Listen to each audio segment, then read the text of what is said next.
Welcome to the Depth Dive. We cut through the noise, pull out the key stuff from different sources. Today, we're tackling this image, you know the one, the fierce, independent Viking woman, sword in hand. It's everywhere. Movies, TV. When you picture a Viking woman, is that what pops into your head? That specific image. Okay, let's unpack this. We're digging into an article called Viking Women Were Not Liberated and They Weren't Warriors. Quite the title. Our goal here is to strip away some modern ideas, give you a more nuanced look at Norse women back in the Viking Age, get you informed fast. You might be surprised by what we find when we look past the popular stuff. What's fascinating here is exactly that gap you're talking about. You know, the difference between these really powerful, sometimes romantic images we see now and what the history actually tells us. The historian in our source material, they argue pretty strongly that this idea of like lots of liberated women or women commonly fighting as warriors, it's mostly a modern thing. We'll explore why that is. And while there were some incredible, exceptional women, absolutely, they were, well, rare, definitely not the standard. Okay, so if they weren't the standard, let's talk about these exceptions, the ones that really capture our imagination, the sagas, right? These old Norse stories. They do mention some pretty amazing women, like Freydís Eiríksdóttir supposedly led an expedition to North America. Story goes she even used a sword to scare off indigenous people.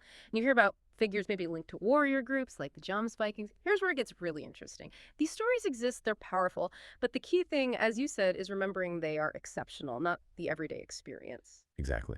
And if we connect this to the bigger picture, the actual legal and social situation, it gets complicated. It's important to understand the rights Norse women did have, but also the very real limits. Our source mentions women did have some standing in local assemblies, the things. A widow, for instance, might inherit her husband's vote there. And yes, divorce was technically possible, legally allowed, but, and this is crucial, surviving after divorce, that was incredibly hard. Think about it. You're largely dependent on your extended family, your community. Real independence, like we think of it today, very, very difficult to pull off. It meant risking that essential support system. That makes total sense. So building on that, these practical hurdles, what did the day-to-day actually look like? Economically, just for survival. Because if a woman did divorce, like you said, her support system shrinks, she's probably leaning heavily on her parents, maybe siblings. You couldn't just, set up shop on your own easily. And then there's the simple biological reality.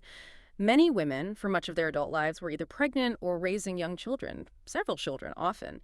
That reality, that role, it's fundamentally shaped what they could or couldn't do, their potential for independence. It just hammers home that the Viking Age wasn't about individual freedom for anyone, really. Women's survival meant relying deeply on your community, on those tight-knit groups. Absolutely. And when we talk about freedom rights, we have to talk about something often glossed over, slavery. It was widespread in Viking society. The article points to a pretty stark statistic. Around the year 1000, maybe a third of the people in Scandinavia were slaves, thralls, and slave women. They had basically no rights at all, zero. So this idea, liberation, it clearly wasn't universal, even among women. Far from it. This raises an important question. What did freedom even mean back then? It wasn't our modern idea of personal liberty, individual choice, not at all. Survival required depending on family, on the community. Even the men weren't liberated like we think of it. Their lives were also bound by duty, by the group, by the need to just get by. That's such a critical point. It really helps strip away those modern layers. Like what? Which brings us right to what the author calls the romanticization problem. It's just, it's easy to do, isn't it? To look back and romanticize. The author even admits historians sometimes fall into it. Maybe it's an escape from, modern life, or we just want to see our own values reflected back then. But the author's core message is, look, to really get history, you have to consciously try to peel back your modern assumptions, your conveniences. Only then can you start to grasp the, frankly, harsh realities of just surviving in that time. See their lives on their terms, not ours.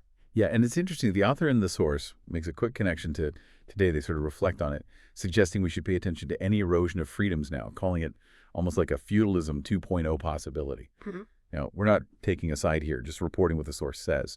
But it circles back to the main point, the value of understanding history for what it was, not just projecting our own ideals onto it. It's about trying to see the past more clearly, even if it's not as glamorous as the myths. So what does this all mean? When we put it all together for Viking women, it means that popular image, the widely liberated warrior woman, it's largely a modern story we like to tell, a powerful one, but still.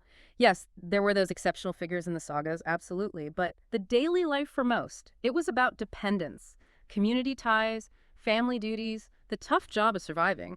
Our modern movies and shows, they often kind of layer our ideas of independence, of gender equality onto a world that just operated very differently. It really makes you think, doesn't it? How much our own viewpoint shapes how we see the past. It really does. And maybe understanding that reality, the interdependence, the survival focus of the Viking Age, maybe it helps us appreciate how complex lives were back then. It might even prompt us to, look again at how we define freedom or independence today. Our world keeps changing too, getting a more authentic picture of the past, seeing it with all its rough edges and complexities. It makes our understanding of the present richer, I think. It's like appreciating a wild, natural landscape for what it is, rather than expecting a perfectly manicured garden, right? There's a different kind of beauty, a different truth in seeing it raw.